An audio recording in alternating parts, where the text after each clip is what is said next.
Assalamualaikum. Waalaikumsalam. Wah, Pak Ridho dari Bandung ya, Pak Ridho ya. Iya.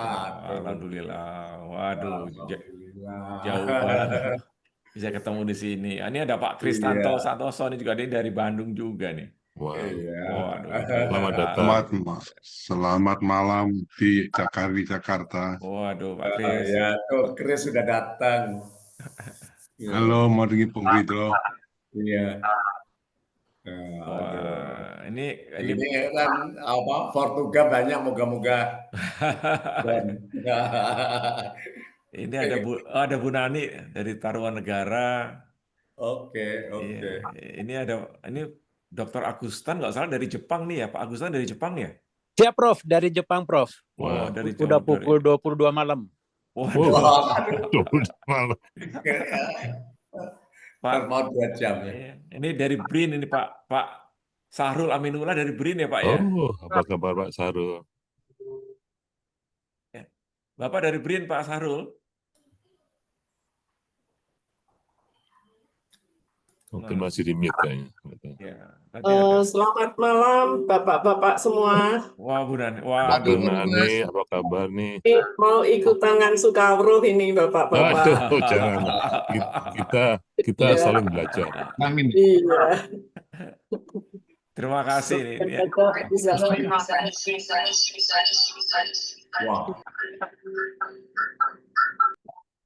Wah, ini Pak malam Bapak Ibu semuanya, Pak Dubes. Malam Pak Tom. Pak Tom dari mana ya? ya? Kita pernah satu gedung Pak Indro di gedung BPPT, kami di BSN lantai 4. Oh iya, BSN, Badan Standarisasi ya Pak ya? Iya, kita dulu sering beberapa kali satu lift dengan Bapak. Sukses Pak ya. Alhamdulillah, ini kita coba Profesor Hari Utomo lihat kita seperti apa. Itu Pak. Ini diuji saya nih dengan Pak Dubes.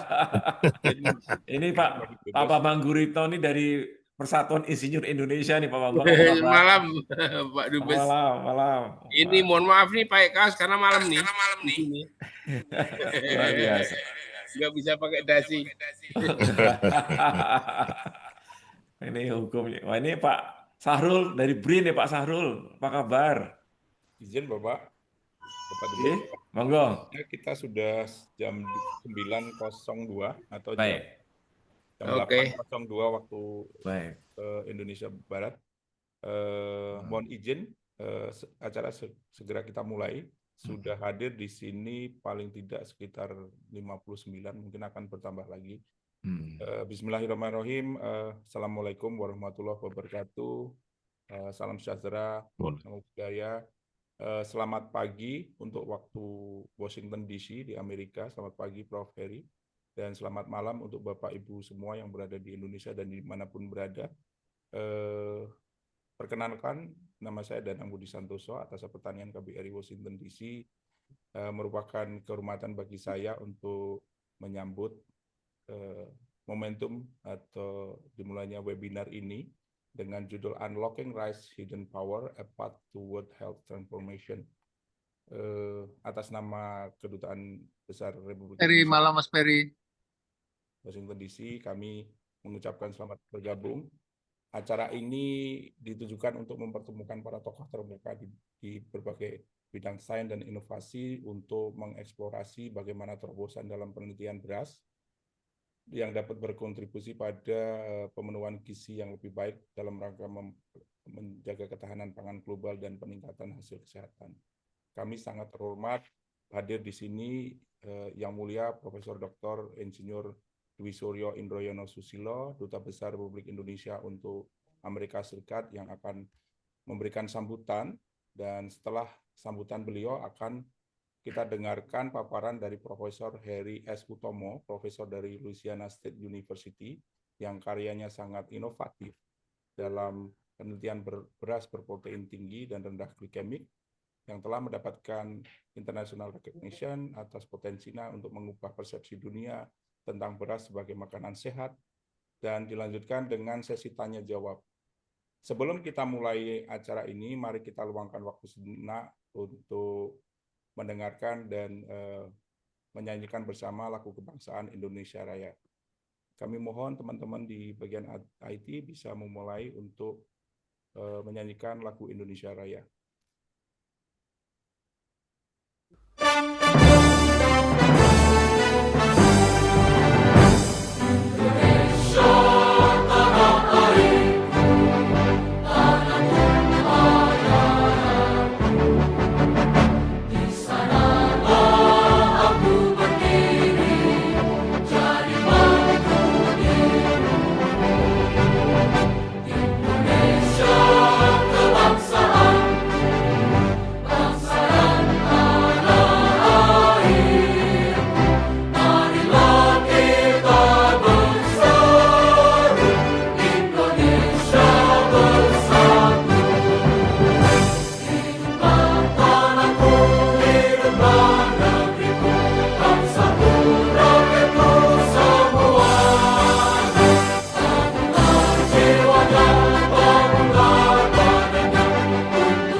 Terima kasih.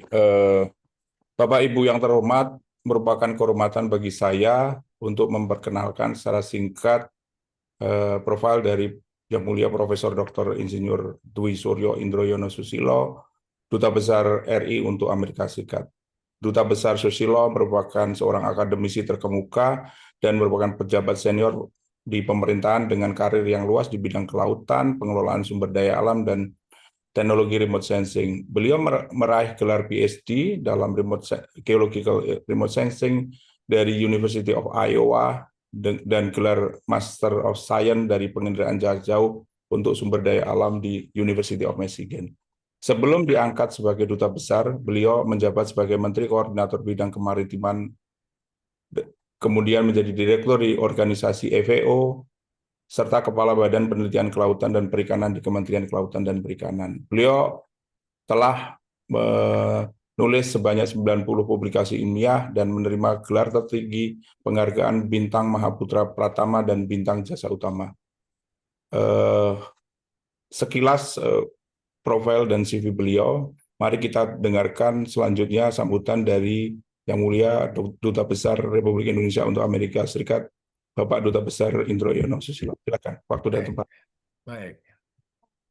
Assalamualaikum warahmatullahi wabarakatuh. Salam sejahtera bagi kita semua. Selamat malam di Indonesia dan selamat pagi di Amerika Serikat dan juga beberapa negara dari Jepang tadi saya lihat, dan Bapak Ibu sekalian semua. Assalamualaikum warahmatullahi wabarakatuh. Salam sejahtera bagi kita semua. Om Swastiastu, Namo Buddhaya, salam kebajikan. Yang kami hormati Profesor Heri Utomo dari Louisiana State University, dan juga yang kami hormati para pakar, para ahli Indonesia dan Amerika Serikat. Sengaja saya berbicara bahasa Indonesia saja, nanti paparannya Profesor Heri Utomo itu dalam bahasa Inggris, slide presentation-nya. Tapi nggak apa-apa, karena hari ini kita bertemu. Ini pertama kalinya Kedutaan Besar Republik Indonesia menggelar kegiatan Zoom meeting bersama para pakar Indonesia dan Amerika, dimulai dengan para pakar diaspora kita yang ada di Amerika Serikat. Karena dari catatan kami, saat ini ada sekitar 80-an ahli-ahli Indonesia yang bekerja di berbagai perguruan tinggi, laboratorium, dan juga di industri usaha besar di Amerika Serikat yang sangat ingin membina kontak dengan para ahli kita di Indonesia. Ini kesempatan yang sangat bagus supaya nanti kita bisa bergerak ke depan lebih banyak lagi. Saya melihat beberapa yang hadir adalah dari perguruan tinggi dan juga dari berbagai lembaga research development and innovation di Indonesia. Mudah-mudahan ini kita bisa membuka jaringan. Sasarannya jelas, hari ini harapan kami bisa dibuka jaringan dan nanti bisa di follow up. Follow up-nya bisa antar pakar, didukung oleh lintas kementerian, didukung juga oleh lembaga-lembaga trust fund seperti LPDP. Kalau tidak salah saya mengundang LPDP juga hadir pada hari ini. Dan kita mengundang IFIS juga, jadi nantinya bisa digabung bersama-sama mengenai apa-apa saja yang bisa digarap, baik dari pihak Indonesia maupun di pihak Amerika Serikat. Saya juga mendapat kabar dari Bapak Menteri Rahmat Mambudi, beliau mengirim timnya di sini, nanti mohon memperkenalkan diri yang dari Bappenas, sedang dibuat sekarang Satgas Beras. Nah ini kalau Satgas Berasnya diberi masukan Profesor Heri Utomo akan sangat bagus. Beras yang vitaminnya tinggi, proteinnya tinggi, tapi glikemiknya rendah, gitu. Saya kira ini ide-ide bagus yang bisa kita garap bersama. Mari kita laksanakan kegiatan ini, dan saya ingin menyampaikan saja, Profesor Heri dan teman-teman banyak yang di Amerika ini bagian dari diaspora yang dalam bidang seperti ini. Mereka kan saya sudah mendapat masukan lagi, ada 15 pakar lagi Indonesia yang siap untuk paparan seperti ini. Di samping itu juga, minggu depan itu akan datang 36 big companies ke Indonesia ya.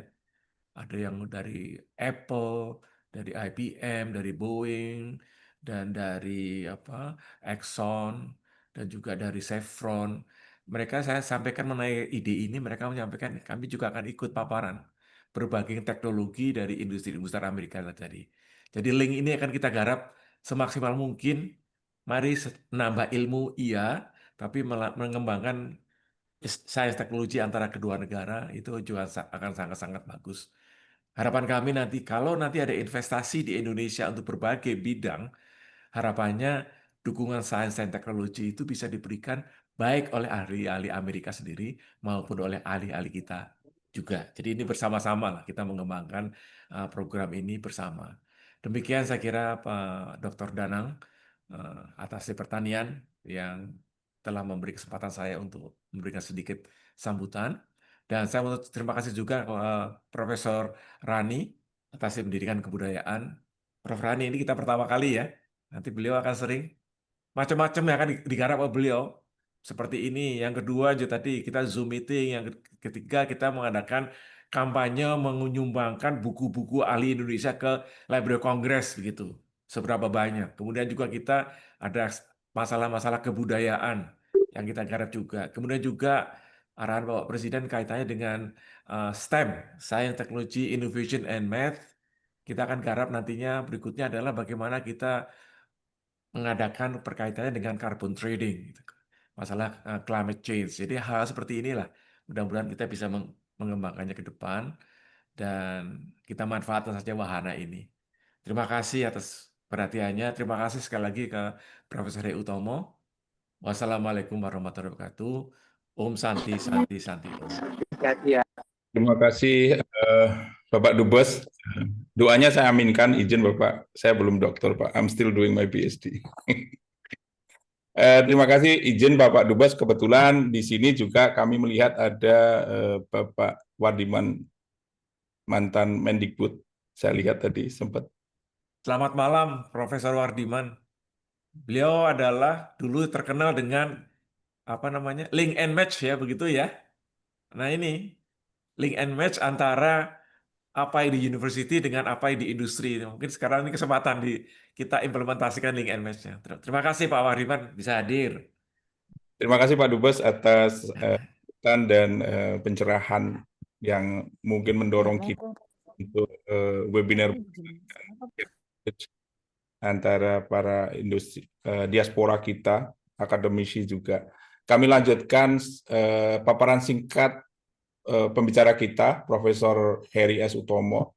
Profesor Utomo merupakan profesor abadi di Avalon Digit di Pusat Pertanian di Universitas of Louisiana, berkantor di Research Center of Rice di Rouse KV. Beliau adalah pakar bioteknologi tanaman, genetika molekuler, dan pemulihan padi khusus, serta telah memberikan kontribusi inovatif bagi pengembangan varietas padi yang berprotein tinggi dan rendah glisemik, low glycemic index, dan kini tersedia secara komersial dengan merek Paris Rice dan Cahokia Rice. Oke.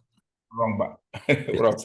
Sepanjang karirnya beliau telah menerima berbagai penghargaan termasuk Community Leader Award dari US Congress, Timpton Team Research Award, dan Louisiana Agriculture Award. Beliau juga memegang beberapa paten di Amerika atas inovasinya di rekayasa genetik tanaman.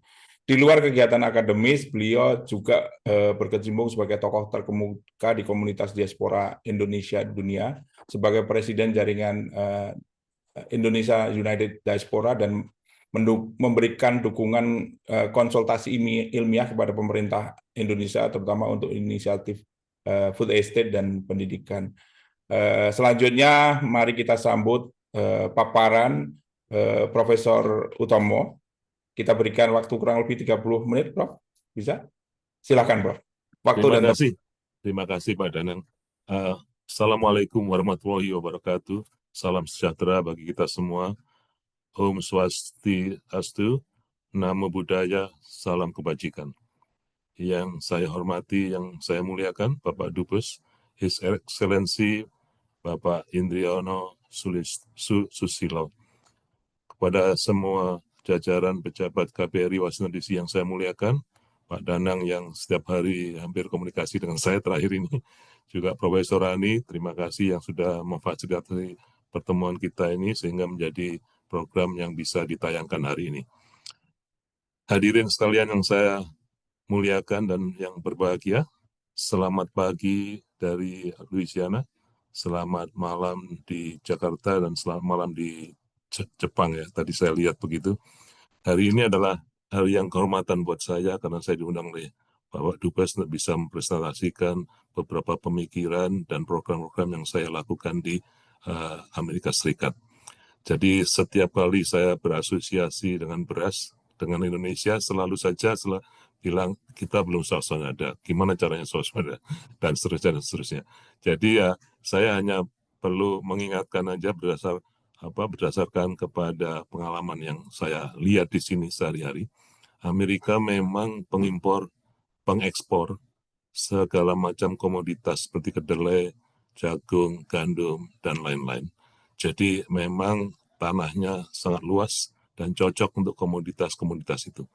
Untuk khusus beras, jadi hampir separuhnya memang produksi beras kita diekspor. Tetapi yang saya lihat itu meskipun kita mengekspor beras, ada juga sesuatu yang kita tidak bisa menandinginya. Jadi misalnya kita mesti mengimpor Amerika ini, mengimpor basmati atau jasmine dari Thailand. Kita pernah mengusahakan basmati ala Amerika, tapi tidak sebagus dengan basmati aslinya. Demikian juga dengan jasmine yang dari Thailand. Jadi di sini ada pelajaran khusus nih. Sehebat-hebatnya kita berusaha, ada juga yang kita tidak bisa ya. Sehingga kita tidak selalu mencurahkan perhatian ke yang tidak bisa. Ya kita tetap usahakan. Jadi sampai sekarang pun kita punya versinya jasmine, tapi jasmine Amerika yang tentu kalau dibandingkan jasmine asli tidak sebagus itu.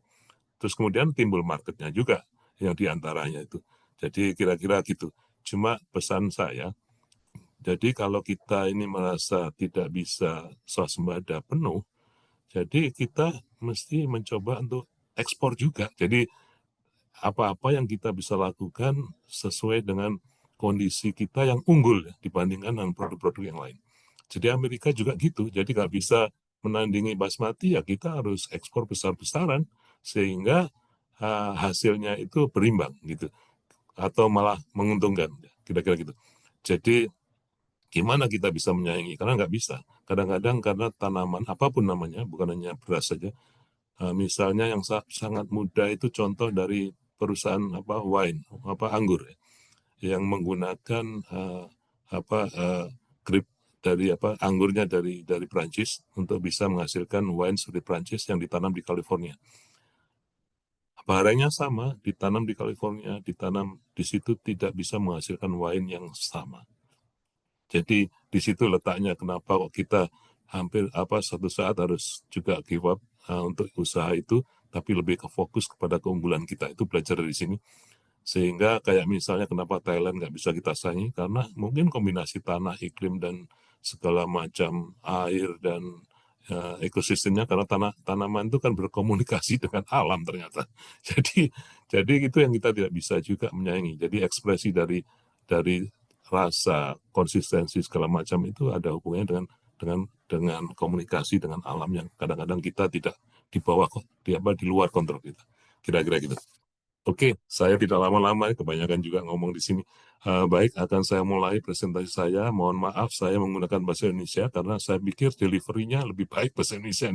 Saya sudah berkali-kali pakai bahasa Inggris, nyatanya tidak begitu efisien. Jadi, presentasi dalam bahasa Inggris, slide-nya, tetapi kita mungkin bahasa Indonesia supaya saya bisa belajar dari Bapak Ibu sekalian, sehingga bisa melihat, merefleksi diri sendiri juga. Jadi saya juga masih belajar juga dengan hal-hal seperti ini. Jadi oke, saya share dulu screen-nya.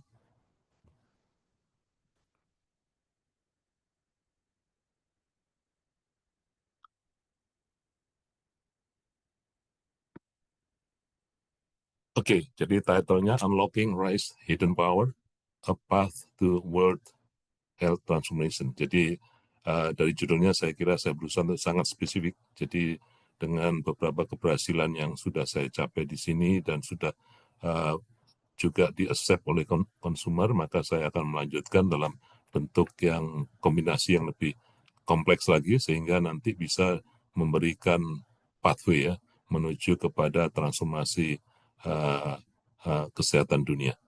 Itu impiannya, jadi bukan klaim. Jadi saya masih jauh dari sana. Jadi kira-kira gitu.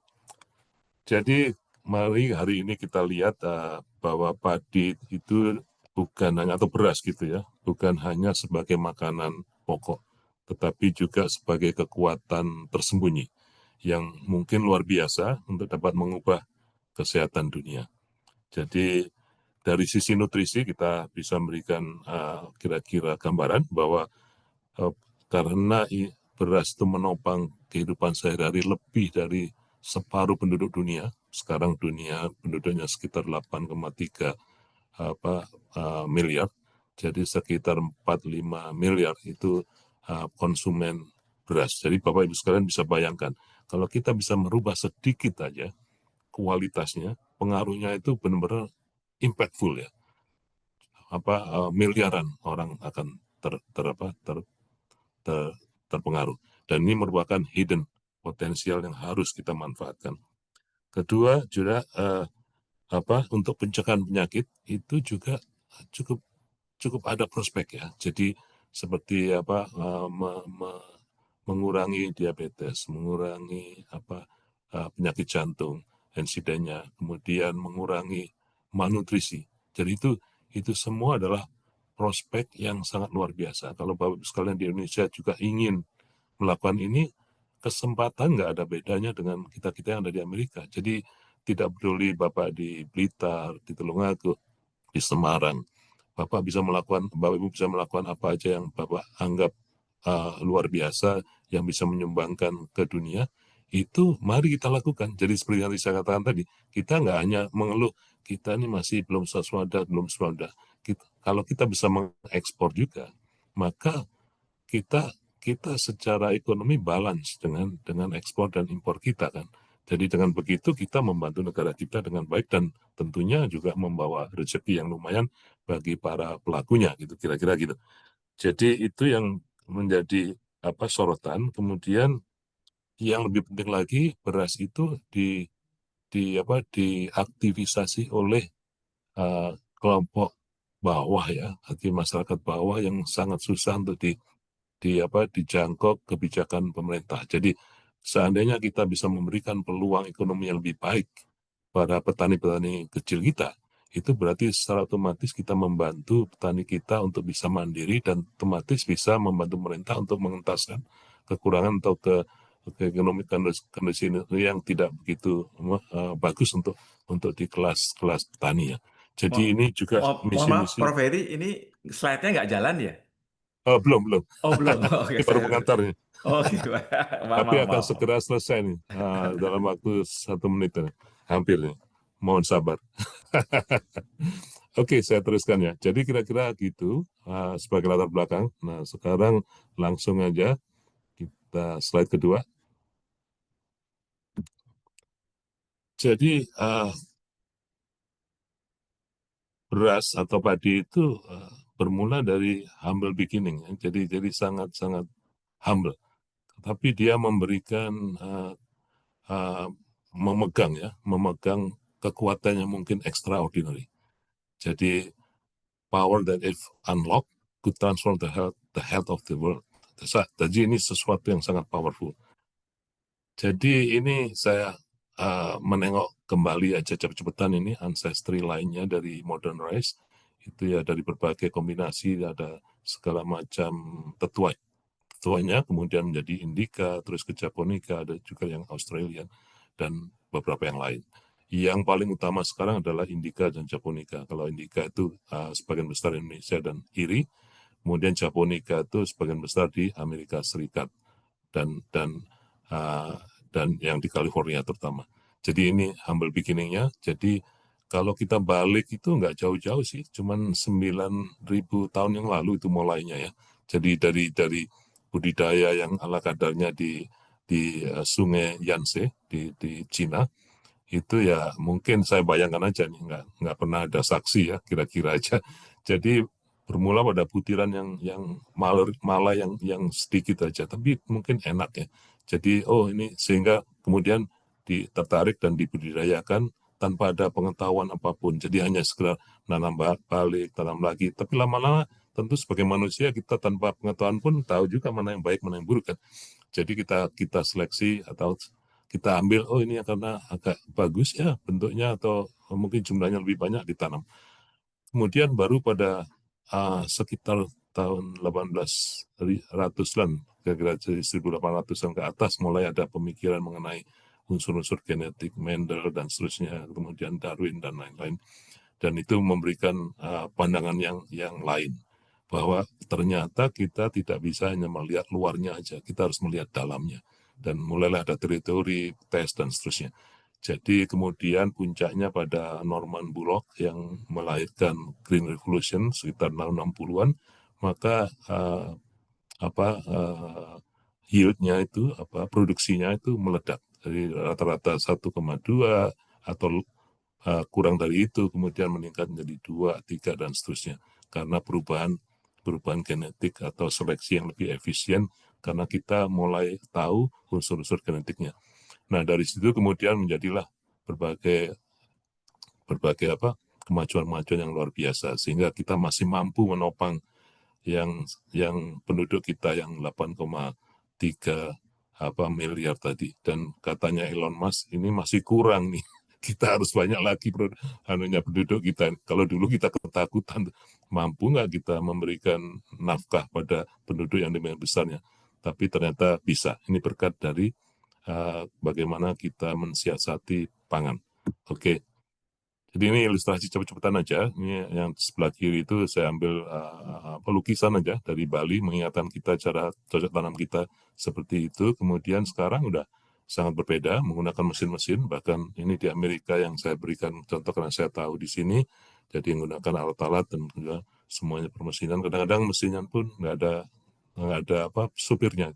Jadi bahkan panen pun bisa malam-malam dan diprogram sehingga bisa menjalankan tugasnya sementara kita nonton TV gitu.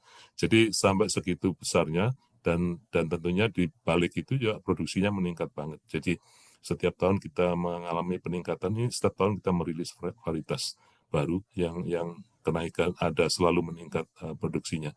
Jadi di samping ketahanan penyakit dan lain-lain. Jadi kira-kira itu yang fundamental, sehingga kenapa kita masih bisa juga menopang penduduk yang semakin bertambah ini. Nah, salah satu kehebatan beras atau padi itu adalah genome size-nya, jadi ukuran kromosom kalau kita urai, genome size-nya itu paling kecil. Jadi ternyata yang di sini itu bukan yang semakin besar semakin bagus, ternyata semakin kecil semakin bagus. Karena kenapa? Karena di samping mampu juga menghasilkan bentuk yang sudah kita kenal itu, dia karena diploid, 2 pasang kromosomnya, maka lebih mudah untuk diperbaiki, dimanipulasi atau ditingkatkan karakter-karakternya, karena tidak epistatisnya lebih rendah dibandingkan misalnya dengan wheat atau barley. Wheat sendiri bayangin di situ 17.000 mega base pair ya.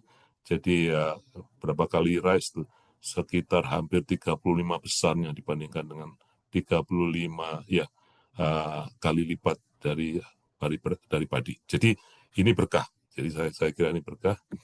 Kemudian juga di samping itu berkah yang lain tuh punya genetic diversity yang lumayan, karena tadi seperti yang saya berikan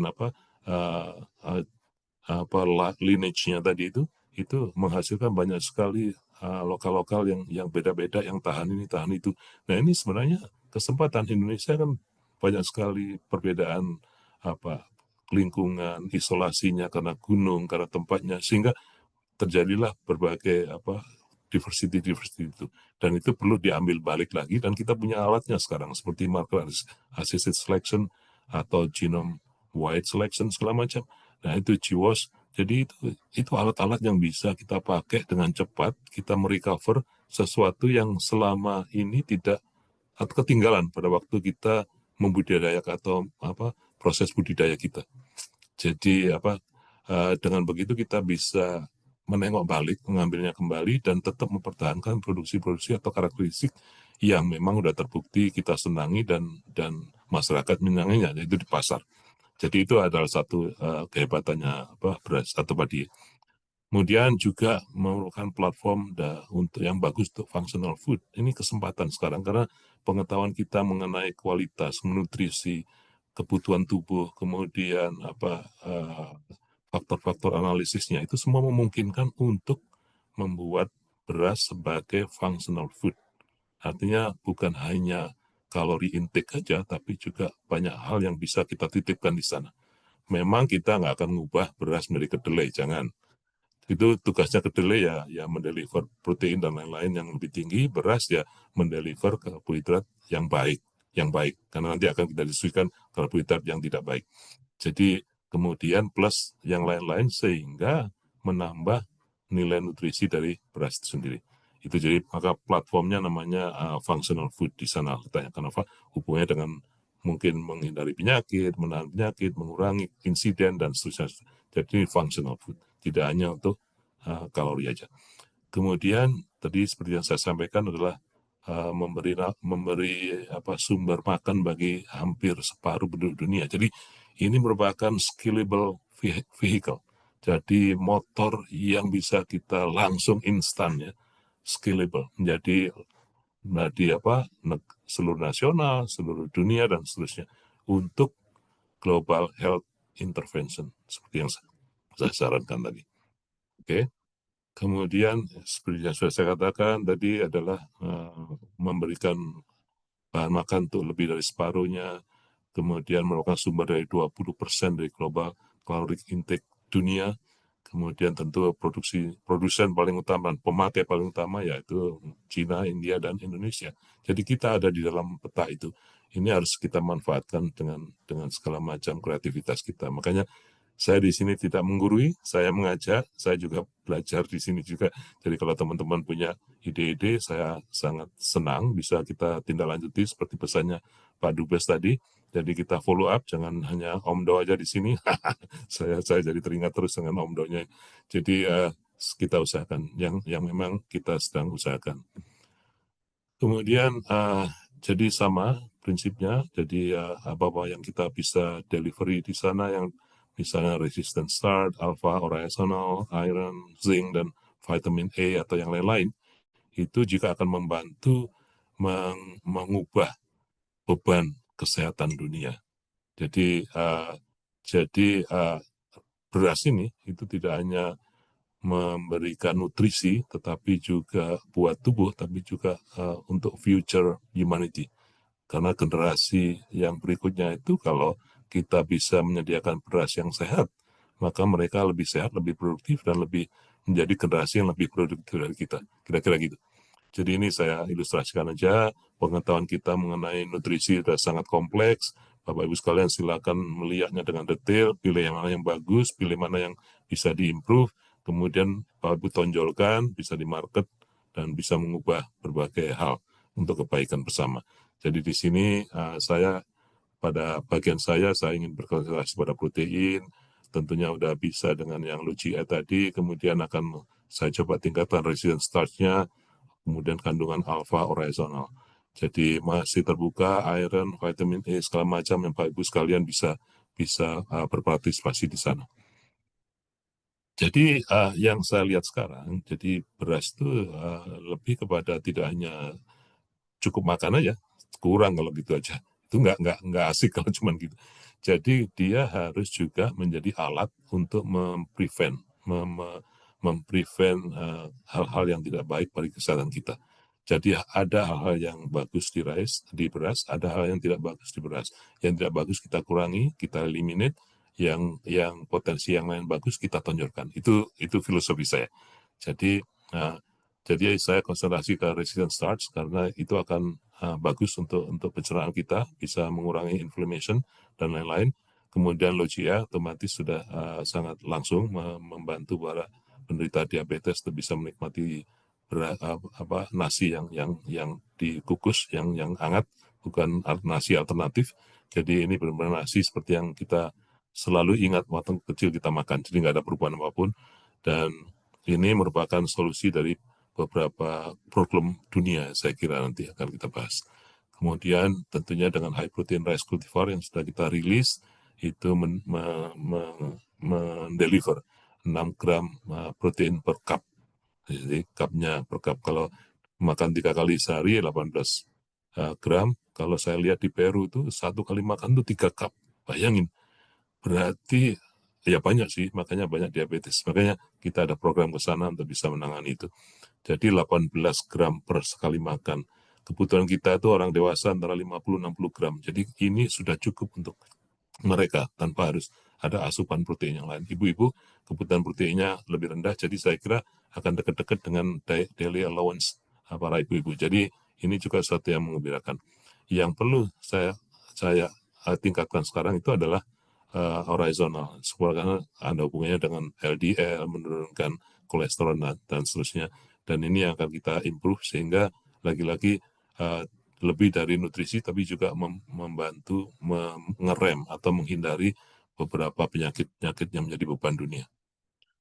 Jadi ini saya kira juga sudah saya sampaikan tadi, hanya segala saya summary-kan di sini. Jadi combating malnutrition, kemudian supporting metabolic and digestive health, kemudian low glycemic index rise cocok untuk diabetes dan pre-diabetes population, kemudian juga mempromot cardiovascular wellness, alpha horizontal, jadi ini merupakan antioksidan yang bisa menurunkan LDL dan kolesterol.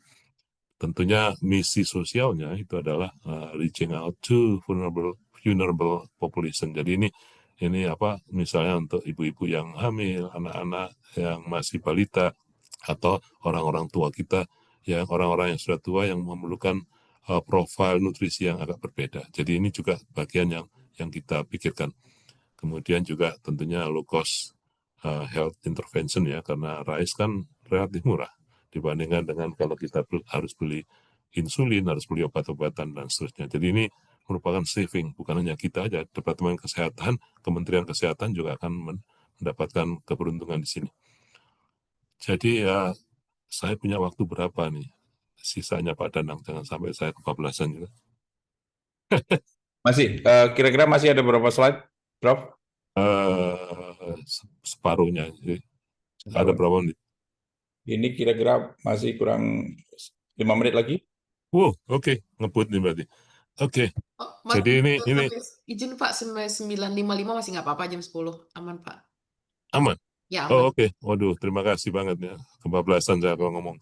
Ini juga sebenarnya Bapak Ibu sekalian udah bisa ngeceknya dari Google segala macam, tapi hanya mengingatkan aja. Jadi soal misalnya diabetes itu hampir separuh miliar yang menderita. Kemudian untuk yang malnutrisi itu juga demikian lebih besar dari diabetes. Jadi ini beban-beban yang luar biasa. Jadi bisa Bapak bayangkan ya, ini tidak di dunia kan, tapi yang mengkonsumsi rice kan separuhnya. Tapi separuh pun itu masih banyak sekali. Jadi hampir separuhnya. Tapi kayak malnutrisi sebagian besar di Asia, tempat-tempat yang negara berkembang, diabetes umum di mana-mana, termasuk kita. Kemudian vascular disease juga hampir sama, tapi tentu sebagian besar ada di negara maju ya. Jadi kira-kira gitu. Tapi bayangkan jumlahnya ya, jadi sangat masif. Jadi ini sebenarnya kesempatan bagi kita semua Indonesia untuk tampil ke depan ya, untuk menjadi penghasil-penghasil yang produk yang sangat spesifik tadi yang mereka tidak bisa menolaknya. Kira-kira gitu. Oke, ini di sini di tempat saya foto aja kemarin. Kemudian ini yang akan kita upayakan. Jadi high protein, ultra low glycemic index of 41 itu untuk yang sudah kita pasarkan. Kemudian kita akan sedang menambahkan high resistance start 10 kali lipat dari yang asalnya. Kemudian alpha horizontalnya 15 kali lipat dari yang ada. Jadi mudah-mudahan dengan kuat, nah saya istilahkan kuat functional rice ini mudah-mudahan fungsinya akan lebih besar lagi dari hanya dengan dua karakteristik yang saya sudah punya. Jadi ini saya sejarahnya aja. Jadi kita rilis pada tahun 2018 itu Frontier namanya yang high protein, jadi non GMO. Ini adalah foto foundation seed-nya pada waktu itu. Kemudian kita sedang bekerja terus untuk bisa menghasilkan lebih bagus dari itu di line yang sama. Jadi udah kita patenkan, kita sudah dapat CVPI-nya segala macam nomornya dari USDA dan sudah diprotek dan sudah disewakan, di list ke para pembisnis. Jadi ini adalah foundation seed yang ada. Jadi keseragamannya diperiksa oleh USDA juga, apakah seragam, apakah tidak ada kontaminasi, tidak ada penyakit dan seterusnya.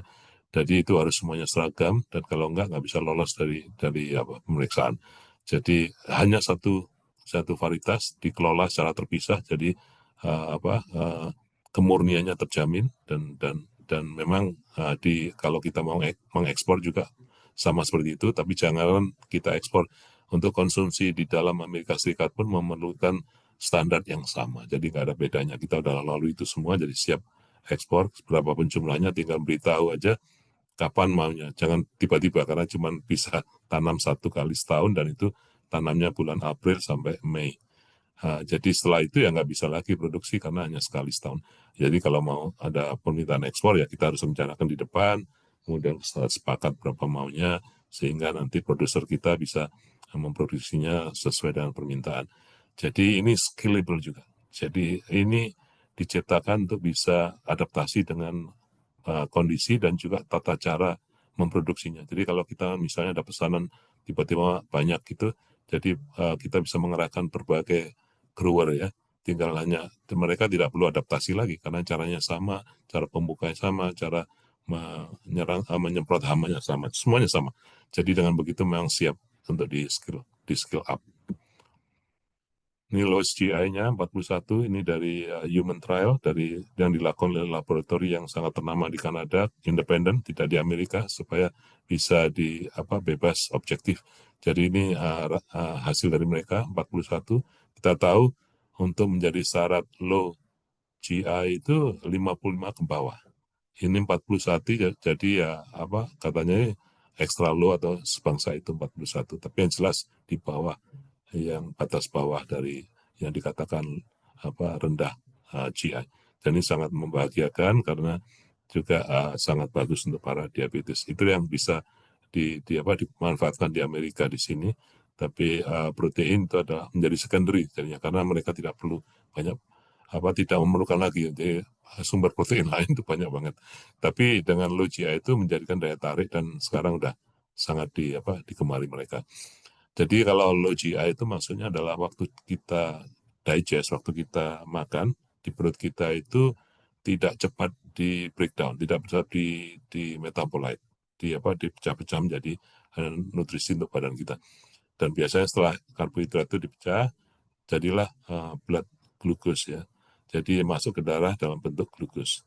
Dan oleh insulin itu blood glucose tadi di-convert menjadi energi. Makanya kita dapat energi dari konversi insulin tadi. Untuk orang normal, tidak diabetes, tidak ada masalah. Begitu ada masukan yang cepat, karena dia akan cepat-cepat aja. Makanya puncaknya kan cepat itu. Jadi cepat sekali. Dia badan kita memerintahkan insulin untuk diproduksi untuk mengimbangi produksi dari blood glucose yang men-spike istilahnya. Dan untuk bisa dinetralkan, karena kalau blood glucose itu lama di darah itu bahaya. Makanya kita bisa melihat di simptomnya para penderita diabetes bisa sampai harus dipotong ujung-ujung tangan, kaki dan seterusnya karena itu efeknya. Kemudian kalau kita dengan low GI ini maka itu melandai, masih memuncak tapi muncaknya tidak setinggi yang seperti biasanya. Jadi ini sangat aman untuk para penderita diabetes sehingga penderita diabetes bisa menikmati kembali beras itu seperti layaknya beras-beras yang lain yang pernah dikonsumsi tanpa ada perubahan apapun, bukan sintetik tapi memang beras. Jadi memberi kenikmatan dan juga dokter sekarang bisa mengatakan kalau biasanya jangan makan beras ya, ini akan nanti diabetes kumat. Nah, sekarang silahkan, tapi jangan banyak-banyak juga. Nanti begitu enak satu bakul dimakan ya tetap juga tinggi gitu. Jadi kira-kira gitu. Oke. Jadi ini proses pengembangannya, jadi perlu waktu juga mulai dari mutational breeding. Jadi mutational breeding itu adalah metode breeding atau yang sudah standar, yang sudah dipakai bertahun-tahun selama di pemulihan tanaman. Jadi bukan GMO, bukan transgenik dan segala macam. Jadi ini mulai dari situ, kemudian ada uji lapangan, multi location trial, kemudian dipatenkan, kemudian commercialization untuk masuk ke regional market yang sekarang diusahakan untuk bisa ke international market. Ini adalah beberapa production, ini Michael Frucci yang punya Prairie Academia Rice. Dia dengan bangganya memperlihatkan saya produksi rice dia yang dari hasil kita semua.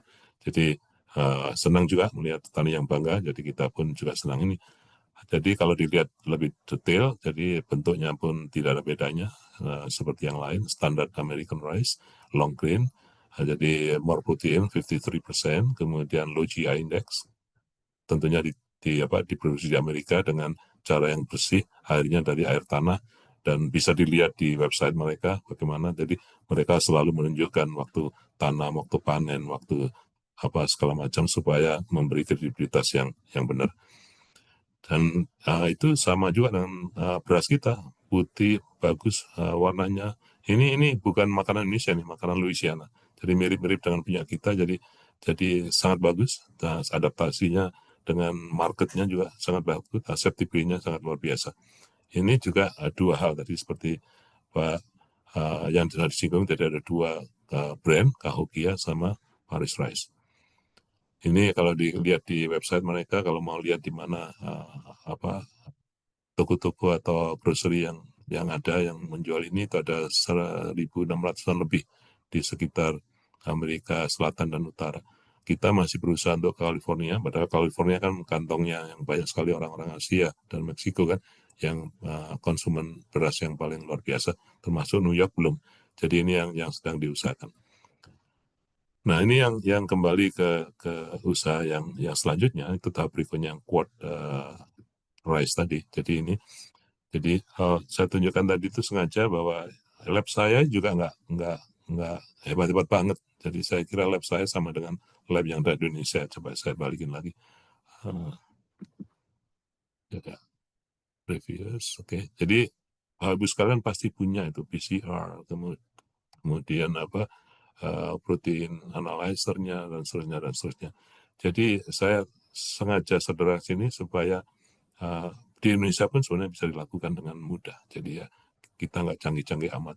Jadi kalau mau tentunya ya sekarang ini enaknya sih sudah bisa di outsourcing kan ya. Kalau kita melakukan selection dengan DNA marker itu kita atau foreground selection atau background selectionnya itu bisa kita tukangkan ya dengan harga yang lebih murah, jadi lebih enak lagi. Jadi kita sedang mengintegrasikan integrase 5 alil yang hubungannya dengan alpha horizontal, juga hubungannya dengan residence start yang akan bisa meningkatkan 10 atau 15 kali lipatnya tadi.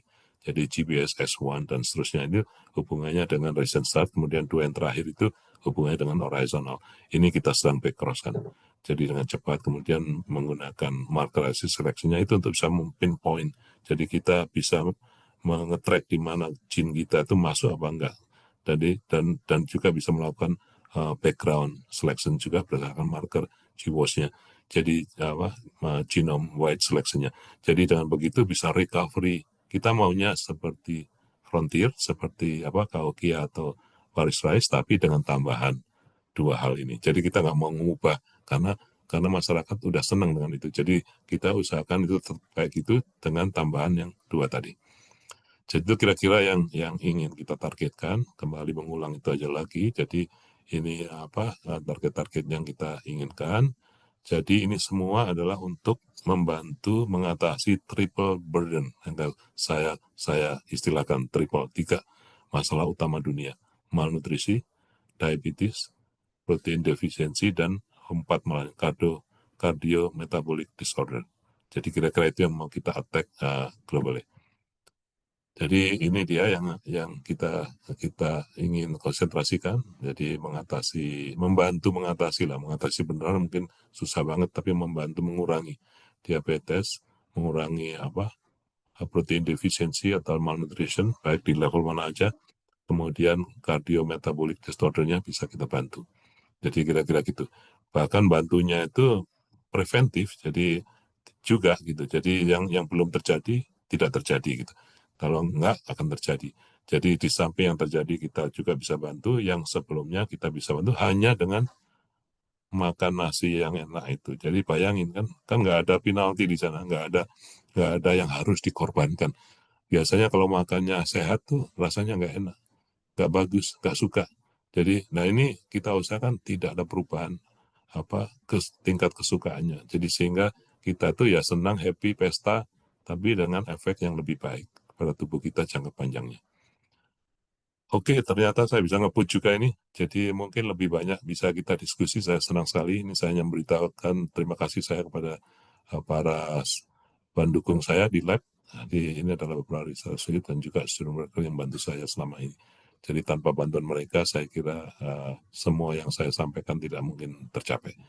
Dan saya sangat terbuka, seperti anjuran Pak Dubes, kalau ada hal yang bisa saya bantu, dipersilakan kontak saya. Nanti saya akan kasihkan di terakhir itu kontak info saya. Tapi kebetulan saya juga sering ke Indonesia karena saya kebetulan adalah ketua diaspora sedunia. Jadi kemarin ada kegiatan di Jakarta, jadi saya mesti hadir. Dan saya sering juga dulu diminta untuk food estate dengan Pak Luhut dan menteri yang lain. Jadi saya membuat diri, kemudian juga sedang berkoordinasi dengan Departemen Pertanian, Kementerian Pangan di Jakarta untuk bisa bagaimana mungkin mentransfer teknologi ini, dan juga sekaligus sambil mentransfer kita juga mulai mungkin mengimpor dulu, nanti lama-lama impornya kita perkecil, kemudian bisa digantikan oleh varietas lokal yang lebih nyaman lagi sesuai dengan selera Indonesia. Jadi tujuan saya begitu, mudah-mudahan ilmu yang saya dapatkan di sini bisa ditularkan dari mana-mana. Saya sangat terbuka, saya sekali tidak juga belajar, jadi sangat senang kalau ada pikiran-pikiran baru. Jadi terima kasih atas perhatiannya. Wassalamualaikum warahmatullahi wabarakatuh. Waalaikumsalam warahmatullahi wabarakatuh. Terima kasih Prof. Paparan yang sangat komprehensif. Saya yakin ini memancing diskusi selanjutnya. Sesi berikutnya adalah tanya jawab. Tapi sebelum kita mulai tanya jawab, saya melihat ada beberapa, karena Prof. Heri menyinggung dari Kementerian Pertanian, Prof. Kebetulan saya lihat di sini ada beberapa, termasuk tenaga ahli Menteri Pertanian, Profesor Harsi Sembiring. Beliau juga memberikan sedikit informasi bahwa menurut BPS 2025 sampai November ini, produksi kita sudah bisa mencapai 33,2% atau 12,6% lebih tinggi dari tahun lalu, panen Desember. Dan luar biasa. padi yang ditanam lebih bergizi pada masyarakat, jadi masyarakat kita lebih sehat. Dan kita sudah memiliki sekitar 500 varietas dengan keunggulan seperti toleran OPT, kaya nutrisi zinc, dan IRI juga sudah memberikan galur-galur yang kaya akan provitamin A, zinc, dan besi, dan juga GMO. Sehingga perlu juga kita lepas, IRI juga sudah melepas low glycemic index untuk 16%. Saya persilahkan, saya tadi sempat melihat yang raise hand ada 3. Mungkin kita buka pertanyaan 3 dulu ya, Prof. Izin. Silakan. Ya. Saya lihat tadi Pak Hadi Kurniawan. Siap hadir, Pak. Saya dari Cilegon, izin berdiskusi nih. Saya sepertinya dulu mungkin yang 2 lagi ada Prof. Hasil Sembiring. Prof. Hasil yang kedua, Prof. Hasil Sembiring. Izin Pak Danang, di chat juga sudah banyak, mungkin selang-seling. Oke, kita buka dulu dengan Pak Hadi Kurniawan dan Prof. Sembiring. Setelah itu kita bacakan pertanyaan di chat box. Silakan. Terima kasih, Pak. Saya Hadi dari Cilegon, cuman mungkin aktivitas perberasan saya di Kabupaten Serang. Saya salah satu penikmat nasi merah ya, Pak ya. Mungkin ini salah satu keunggulan lokal juga tadi yang Prof bilang.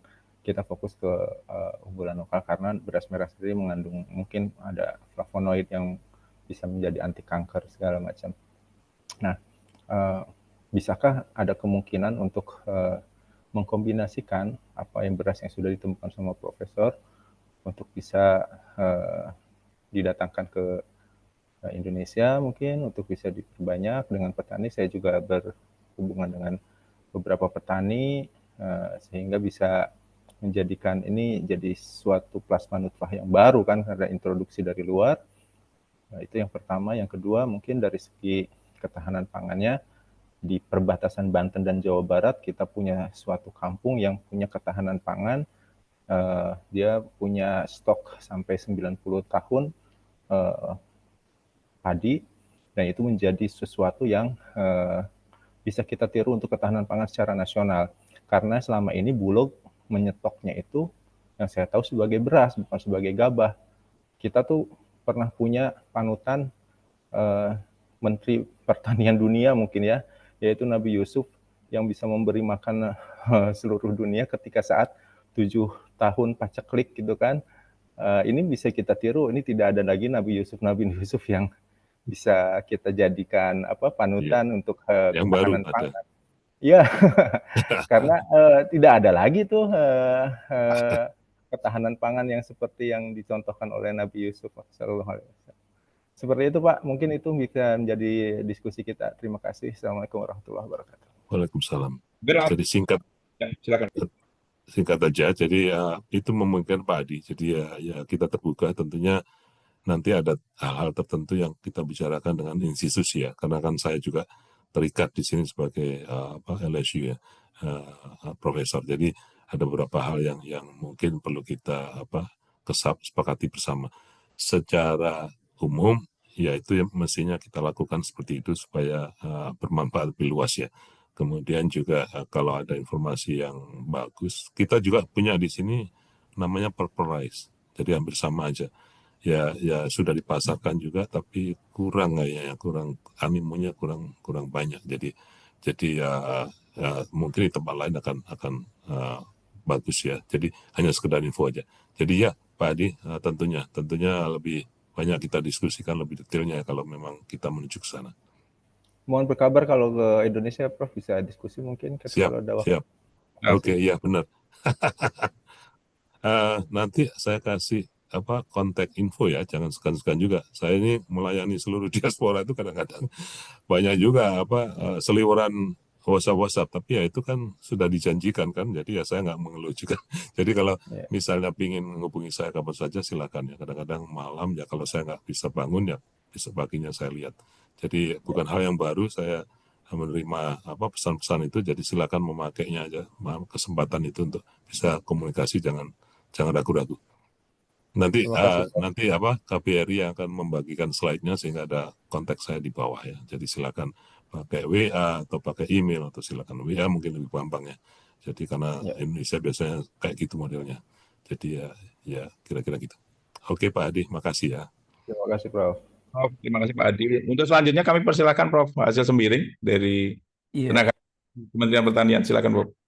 terima kasih Pak Danang. Assalamualaikum warahmatullahi wabarakatuh. Selamat malam, Waalaikumsalam. selamat pagi Pak Prof Eri. Terima kasih Selamat pagi Pak Pak. Dubes sudah memberikan fasilitas dan menghubungkan kita dengan Prof Heri ini. Luar biasa Pak Jadi, Dubes. Terima kasih Pak Dubes. luar biasa Pak Dubes.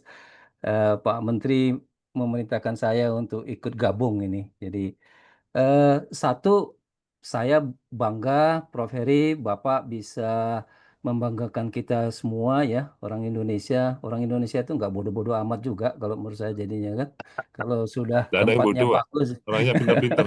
Banyak lebih pintar dari saya. Ya gitu.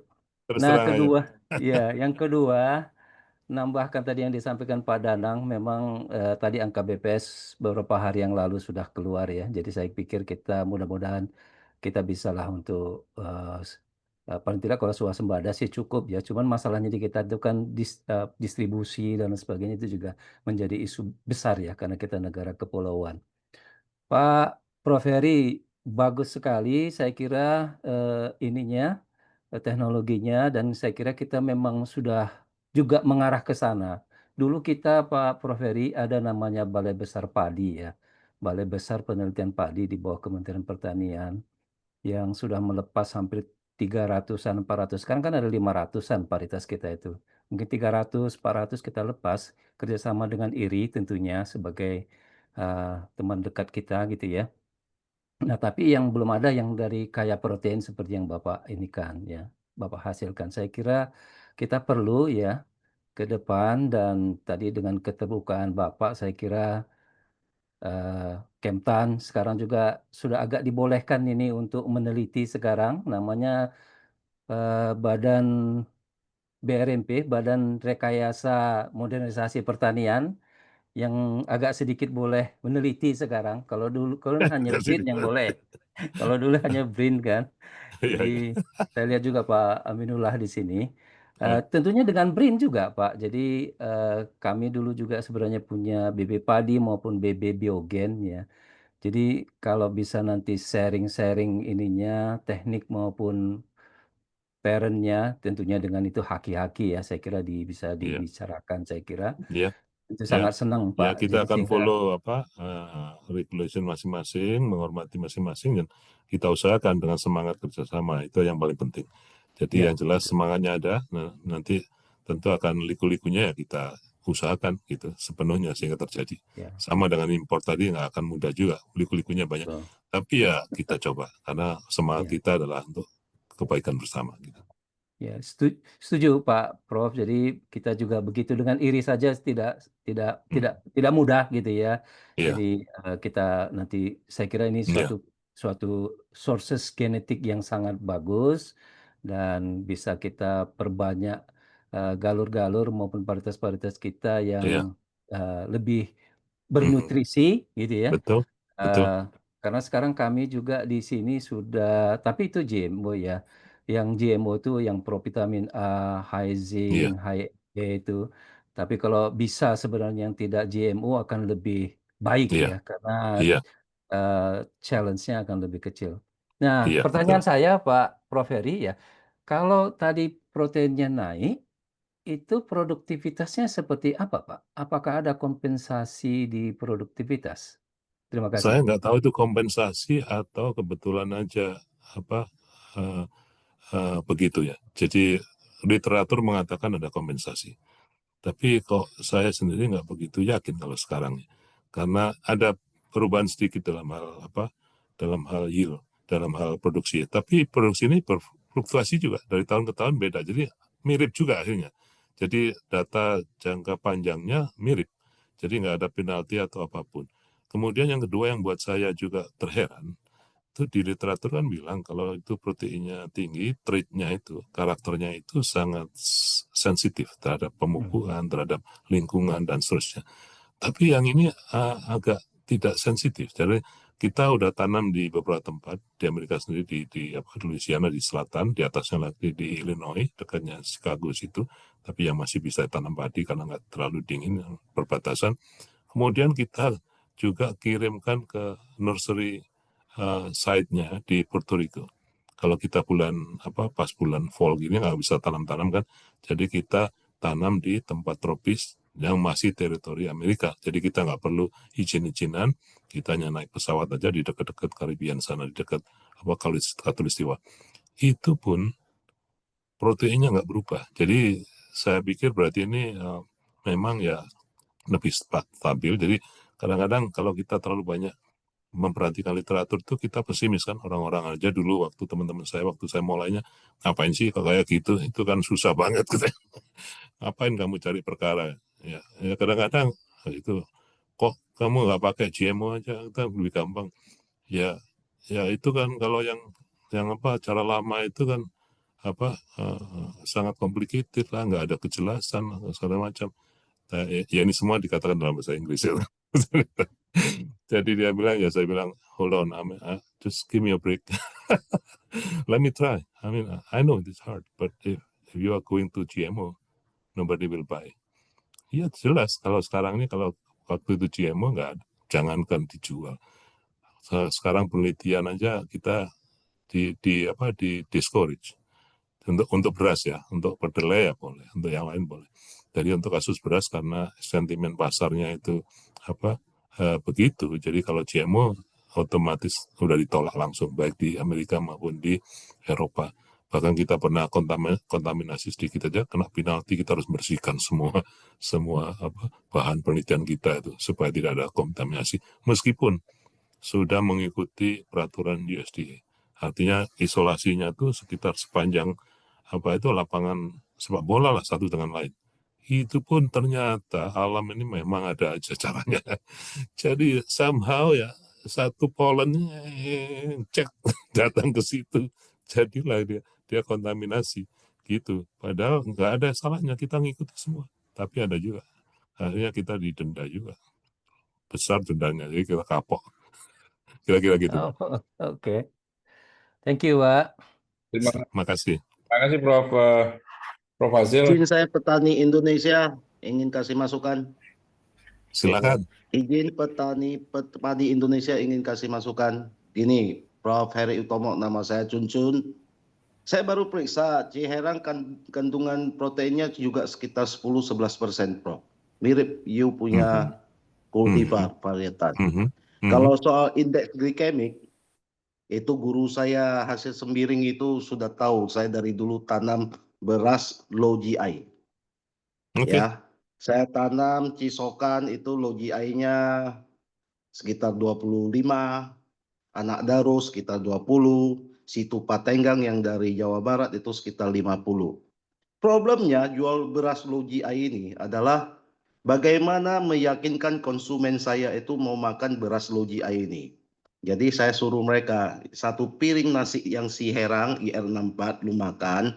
Kalau lu punya kadar gula 200, lu habis makan gua punya beras yang low GI, ya setengah jam kemudian you tes darah pakai test kit personal itu, bisa nampak dia punya kadar gula dalam darah itu langsung drop hampir setengahnya.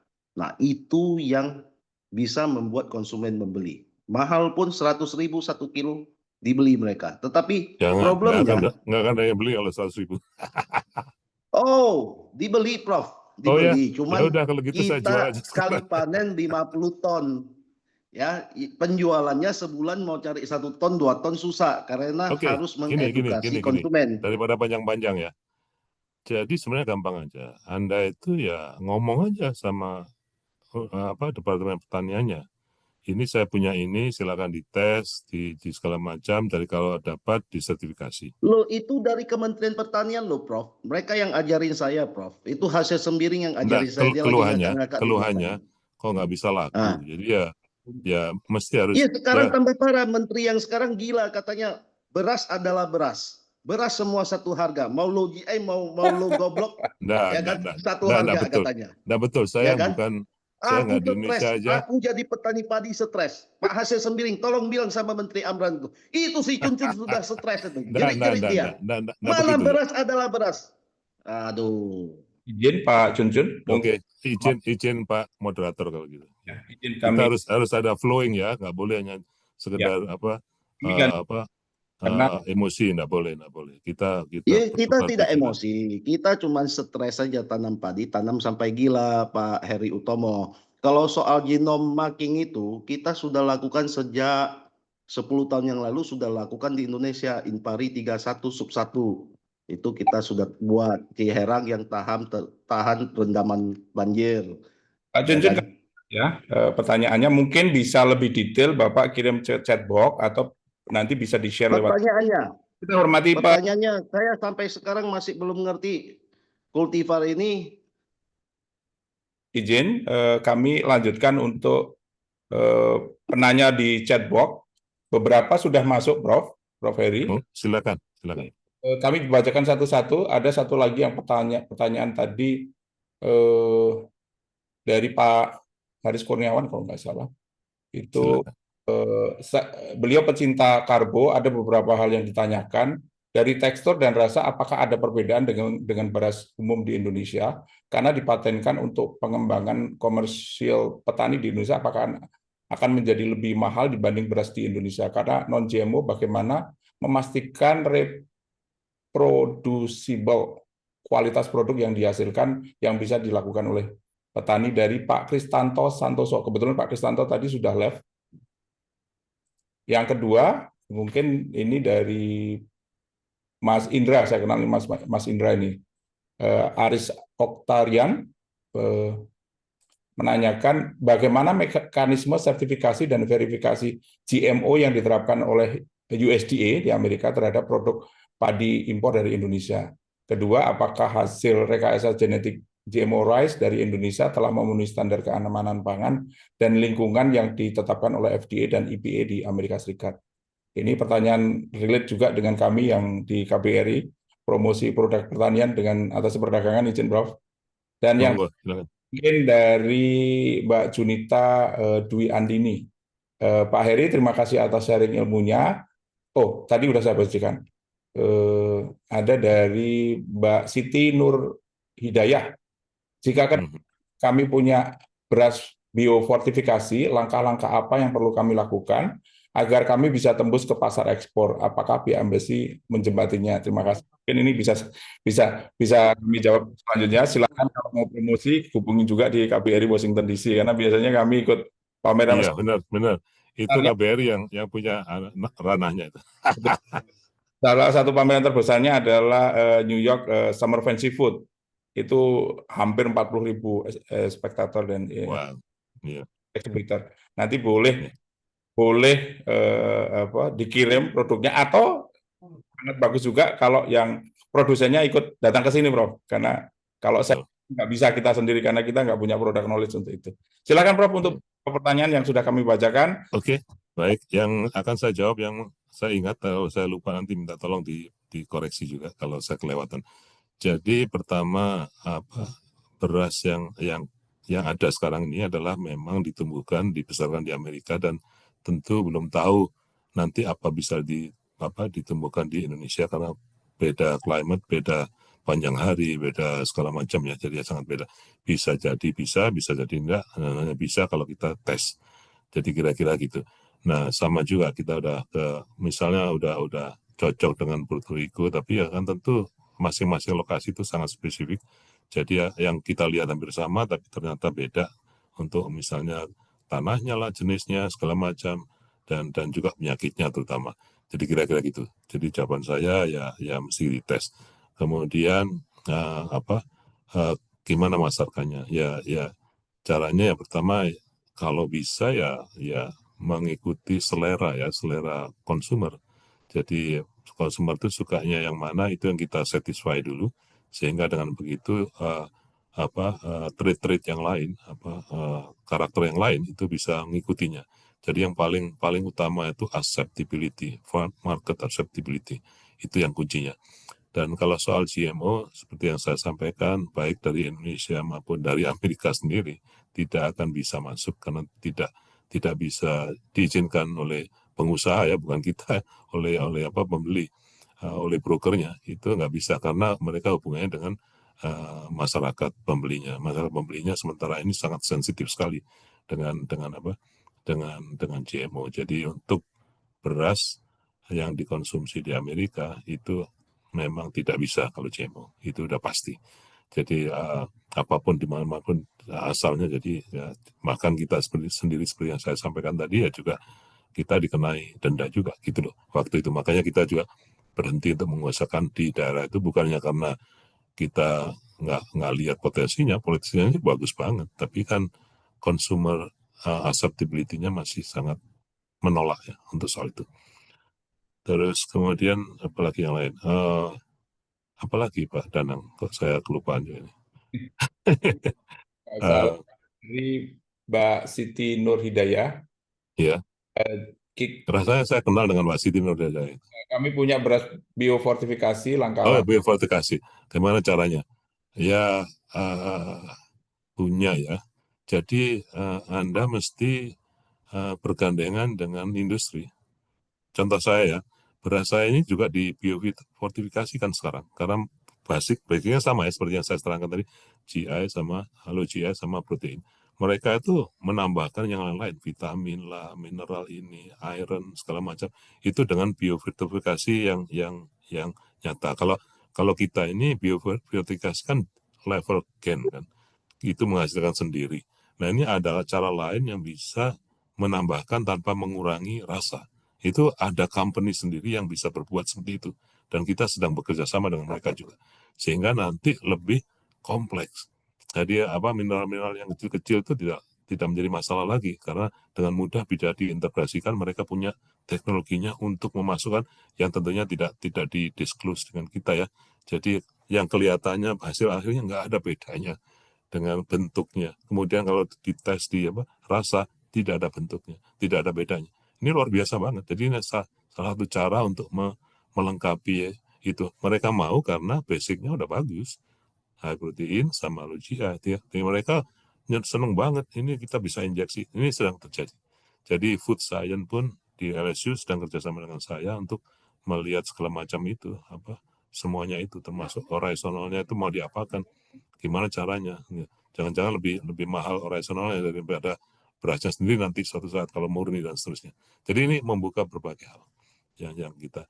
Jadi saran saya silakan get together atau collaborate dengan industrinya, dengan pelaku industri yang di bidang biofortification. Di sini ada memang. Baik, terima kasih Prof atas jawabannya. Saya yakin Bapak Ibu yang sudah post di chat box, in case ada inquiry lebih lanjut, kita bisa share kontak beliau. Kami lihat mungkin penanya langsung ada dua, satu dari BRIN, satu dari IPB, Prof. Ada Pak Haris Hermansyah yang pertama, dan kedua dilanjutkan dengan Pak Budi Mulyanto dari IPB Bogor. Silakan Pak Haris. Silakan. Baik, terima kasih Pak Danang. Selamat pagi Prof. Heri, dan selamat pagi Bapak Ibu semuanya. Selamat malam ya Prof. Ya, saya Haris Prof, kami dari Pusat Riset Tanaman Pangan Prof di BRIN. Kebetulan saya juga pemulia Prof. Saya seniornya Pak Prof Hasil nih Prof Heri. Dulunya kami di Sukamandi. Terima kasih banyak tadi pengetahuannya Prof, ilmunya sangat bermanfaat bagi kami Prof. Kebetulan kami juga di Indonesia meskipun mungkin sudah agak terlambat Prof ya, kami baru mulai juga untuk menginisiasi program untuk merakit padi yang low GI ini menggunakan resources yang ada di kami Prof. Cuma memang sementara ini memang masih pakai konvensional, pakai persilangan. Kemudian ini seleksinya nih Prof yang mungkin barangkali Prof Heri bisa sharing yang efisien. Tadi sudah disebutkan beberapa target ya seperti padi resisten, tapi mungkin secara ringkas barangkali yang kira-kira yang efektif itu seperti apa seleksinya. Kemudian satu lagi permasalahannya Prof yang kami temui itu padi kami yang low GI itu memang cenderung teksturnya kan perah Prof ya. Sementara di Indonesia ini kan sebagian besar kan pengennya nasinya yang empuk, yang lunak gitu seperti Ciherang atau 64. Nah ini pengalaman Prof. Heri, apakah ada peluang kita dapat padi low GI tapi yang teksturnya yang bisa agak-agak pulen lah, Prof. Jadi bisa diterima oleh teman-teman atau saudara-saudara kita yang di Jawa. Mungkin kalau yang di Sumatera Kalimantan lebih mudah menerima padi-padi yang agak yang keras ya, tapi kalau di Jawa sepertinya kan masih agak seperti tadi diskusi terkait dengan akseptabilitas barangkali agak susah jadinya untuk masuk padi-padi yang low GI ini di daerah Jawa. Mungkin demikian Prof. Heri, terima kasih banyak atas ilmunya. Terima kasih Pak Danang kesempatannya. Terima kasih Pak Aris. Lanjut mungkin singkat Pak Budianto, izin saya mengingatkan Prof. Heri, kalau kita 20 udah wrap up. Iya, betul. Saya kebetulan juga ada acara di jam 10 ya. Jadi ya, terima kasih. Silakan. Masih ada waktu dikit. Selamat malam Prof. Heri, selamat malam Pak Danang, Selamat malam Pak Dubes ya. Saya kebetulan disiplin saya ilmu tanah Pak Heri, sehingga pemahaman saya padi ini bisa tumbuh di berbagai jenis ekosistem. Ada padi gogo, ada padi rawa, ada padi sawah, ada padi di berbagai ekosistem begitu. Nah, tentu saja dalam berbagai ekosistem itu banyak juga tantangan. Ada kaitannya dengan hama, ada kaitannya dengan unsur hara, ada kaitannya dengan penyakit dan seterusnya.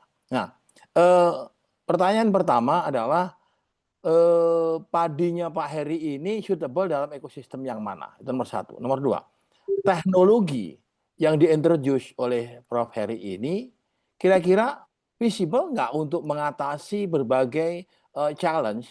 Tadi kan ada kaitan dengan hama, kaitannya dengan soal kekeringan, soal keasaman dan seterusnya. Possible nggak teknologinya Pak Heri itu untuk menjawab tantangan-tantangan itu untuk padi-padi yang ada di Indonesia? Terima kasih. Nggak mungkin bisa semua. Aduh. Nah, itu betul tuh jawabannya itu. Enggak. Nggak bisa tuh semuanya. My point is, every challenge, is it possible using your technology? Kalau punya resources. Gitu. Jadi intinya gitu. Tentu possible kalau punya resources. Nah, kadang-kadang kita mesti sadar riset yang lain. Oke. Jadi kita juga melihat resources juga. Jadi yang paling banyak dilakukan orang apa? Itu kita ke situ dulu. Jadi nanti yang lain-lain ya kalau ada kesempatan ya melebar. Tapi itu sendiri kan yang menjadi utama fokus. Jadi sebagian besar kita kesulitan di Indonesia itu karena kita maunya banyak. Jadi kita mesti melihat spesifik dan potensialnya, kemudian menganalisa potensi ekonominya juga. Jadi nggak masuk akal juga kalau misalnya cuma 5 hektar aja di lahan kering, ya nggak mungkin kita bisa punya resources untuk mengatasi 5 hektar itu karena biayanya jauh lebih banyak dari 5 hektar ini. Jadi kira-kira. Tapi kita punya sawah 7,4 juta Pak. Sawah itu. Iya, makanya pilih sawah yang mana dulu gitu. Makanya pilih sawah yang mana dulu. Jadi itu yang menopang. Kayak tadi saya sampaikan kalau kita misalnya kenapa kok memilih trait itu karakter karena dunia sedang dilanda kayak gini. Jadi itu fokus kita. Kalau banyak sekali penyakit. Jadi ya kita nggak mau jadi Pak Pungwil ya menyembuhkan semua penyakit. Nggak mungkin. Jadi my point is bisa jadi itu satu-satu, tapi teknologinya itu sama kan? Teknologinya sih netral ya, bisa berlaku di mana aja. Iya betul. Nah sekarang tinggal berikutnya itu resource-nya ada enggak itu ya. Jadi kita jangan sampai bermimpi juga. Teknologi itu netral, jadi di mana aja bisa. Kalau ini bisa berarti di situ juga bisa diterapkan, tempat lain bisa. Tapi biayanya juga tetap sama besarnya gitu. Jadi kira-kira gitu. Mudah-mudahan. Jadi kata di Amerika pun juga budidaya di sini itu agak beda ya. Karena tujuannya ekspor, maka lahan itu optimal. Jadi jangan ada yang kekeringan, jangan ada kurang air ya. Karena sedikit aja mereka bangkrut. Jadi kalah bersaing dengan temannya. Jadi semuanya serba dimanja. Ya kita ngikuti itu. Jadi memang lahan yang sudah cukup, yang memang subur, yang memang dipelihara dengan baik, meskipun yang melihara cuma 1 orang untuk 50 hektar ya, tapi itu semua udah ada cuklaknya, udah ada teknisnya yang udah bertahun-tahun dan mereka sudah sangat adaptif ya dengan para grower petani ini. Kalau bangun pagi hujan nggak nih? Semua ada begitu mikirnya. Hari ini berapa hujannya, berapa senti hujannya, berapa tanahnya gimana, ini ada nggak penyakitnya, dikirimkanlah drone untuk melihat ada penyakit. Jadi mentalitinya ada gitu. Jadi itu yang kita adaptasikan. Enaknya kalau kita bisa berhasil di situ, berarti semua orang bisa adopsi. Jadi kita harus, nah saya ya yang lain nggak hidup, yang lahan kering ya nggak hidup, kita nggak bisa bersaing dengan mereka. Jadi kira-kira gitu. Jadi agak lain anunya apa? Kalau There misalkan is no magic. there is no magic bullet ya, betul. Terus tadi Pak Aris sampai lupa nih. Apa tadi? Oke. Rasanya sama aja ya. Jadi memang itu kita tujuannya, jangan sampai mengubah rasa, mengubah cara masak, mengubah rasa, merubah kelihatannya. Karena orang tuh beli dari lihatnya kan. Kalau beda misalnya, jadi jelek-jelek, pecah-pecah, ya mereka noleh aja enggak. Meskipun itu GI-nya bagus gitu, atau proteinnya bagus, mereka nggak akan noleh lagi. Jadi itu yang kita, ya itu salah satu yang tadi itu mendefine tujuan kita itu apa dari awal. Jangan sampai kita salah tembak. Karena investasi ini lama dan mahal. Jadi kita mesti hati-hati. Terus kemudian benar, kalau Kia itu berat, kemungkinan ada tendensi, tidak semuanya, itu GI-nya rendah. Karena kalau keras sekali, itu secara fisik, secara logika aja. Jadi berasnya itu kan dicerna agak lama kan, karena keras. Kalau berasnya pulen, langsung hilang. Jadi masuk ke tubuh dengan cepat. Kalau umum ada beberapa yang tidak begitu gitu. Jadi memang harus dites. Nah, memang kalau amilus kontennya tinggi menjadi keras, itu cenderung. Jadi tidak selamanya. Itu GI-nya rendah. Rendah seberapa? Apakah rendah banget apa enggak? Biasanya rendahnya masih di atas 55. Untuk di bawah 55 harus ada seleksi khusus, saya kira gitu. Nah, itu yang kita lakukan. Hubungannya tentunya apalagi sih mekanisme selain kerasnya itu, ada nggak yang hubungannya dengan misalnya protein itu kan mengandungnya kalau dia ada di endosperm, dia berinterkalasi kan dengan molekul karbohidratnya kan, sehingga enzim kita yang mau ngecop, mau metabolasikan itu menjadi agak betul lama untuk nyampe, kayak ada kurungannya gitu, agak lama masuk ke situ, sehingga dia dimetabolite agak pelan. Itu mungkin logikanya yang gampang ya. Nah, itu yang kemudian kami buatkan, apa ini yang bisa menyeleksi seperti ini. Itu kira-kira. Jadi dengan begitu kita bisa melihat reaksi mana yang ada dalam tanaman yang bisa kita lakukan untuk seleksi. Kalau analisa protein terlalu mahal kan, terlalu lama, nanti banyak sekali yang harus dianalisa. Ada nggak mekanisme di dalam metabolit itu yang bisa kita gunakan untuk seleksi, yang mudah misalnya. Nah, salah satu ini saya anukan aja, itu yang ada lingkaran lysine production, lysine itu amino asidnya, itu yang feedback inhibited. Yang kita punya lysine analog, artinya kalau diintegrasikan tidak bisa masuk menjadi jaringan protein, karena dia bukan lysine penuh, dia cuma pura-pura lysine. Depannya aja, dalamnya nggak bisa nyambung lagi. Jadi sehingga tidaklah terbentuk protein itu. Nah, dengan mengadopsi seleksi menggunakan lysine analog itu, maka enzim targetnya tadi itu bisa kita seleksi yang overproducing. Jadi artinya tidak sensitif banget dengan lysine itu. Jadi yang bagi yang tidak overproducing, dia akan starve, akan kelaparan sehingga mati. Bagi yang bisa, dia tetap hidup. Nah, itu menjadi lebih simpel menyeleksinya, bisa tidak perlu ke lapangan, bisanya di lab, karena kejadian itu kan 1/100 juta event. Itu yang harus kita satisfy juga. Kita mesti tahu random number-nya yang kita pegang. Sehingga itu yang kita replicate di dalam skala yang kecil.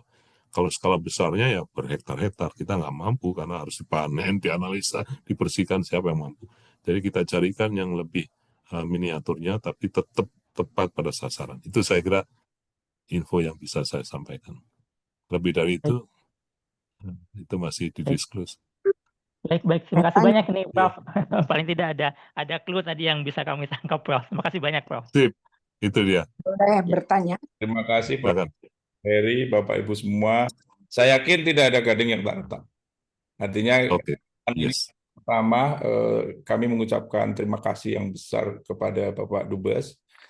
Almost 10:30, mungkin di Jakarta sudah jam 8:30, kami di sini 10:30. Terima kasih banyak. 9:30. Oh, 9:30, siap. Nah, kebetulan Pak Dubes mohon izin leave lebih dahulu karena beliau ada komitmen dengan Embassy of Thailand. Terima kasih Prof. Heri atas presentasi yang sangat menginspirasi dan banyak wawasan yang bisa kami dapat. Saya yakin juga dengan keterbukaan Prof. Heri juga, saya yakin juga di sini pesertanya banyak ahli-ahli, jadi diskusinya sangat fluid. Saya belajar banyak juga. Diskusi ini banyak menyoroti tentang challenge kita, potensi kita terkait dengan inovasi ilmiah dan kolaborasi ke depan, kolaborasi dengan lembaga internasional, dan juga kebetulan juga ada beberapa perwakilan dari Kementerian Pertanian. Mudah-mudahan tadi arahan Pak Dubes juga bisa dikonekkan dengan Bappenas, dengan kementerian yang lain, dengan BRIN, dengan Kementerian Pertanian. Dan with all my respect, tanpa mengurangi rasa hormat, atas nama Kedutaan Besar Republik Indonesia di Washington DC, kami menyampaikan apresiasi kepada seluruh partisipan dan para peserta yang telah bergabung hampir 1,5 jam di webinar pertama kami. Dan kami berharap sesi ini memberikan wawasan dan inspirasi ke depan untuk potensi kerjasama. Terima kasih kembali, salam sehat, selamat malam, selamat pagi, selamat siang. Sekali lagi atas nama KBRI. Terima kasih. Mudah-mudahan kita bisa lanjut ke depan, Prof. Bapak Ibu. Baik. Ya, Terima kasih Pak Danang. Terima kasih Pak Terima Danang. kasih Prof. Heri. Ya.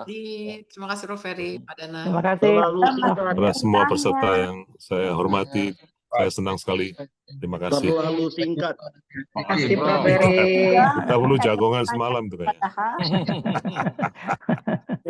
Terima kasih Bapak Ibu sekalian. Terima kasih Pak Prof. Danang. Heri, semua, Pak Danang, semua. Semuanya. Minta nomor handphonenya. Terima kasih Pak Heri, Pak Dubes, dan Pak Danang.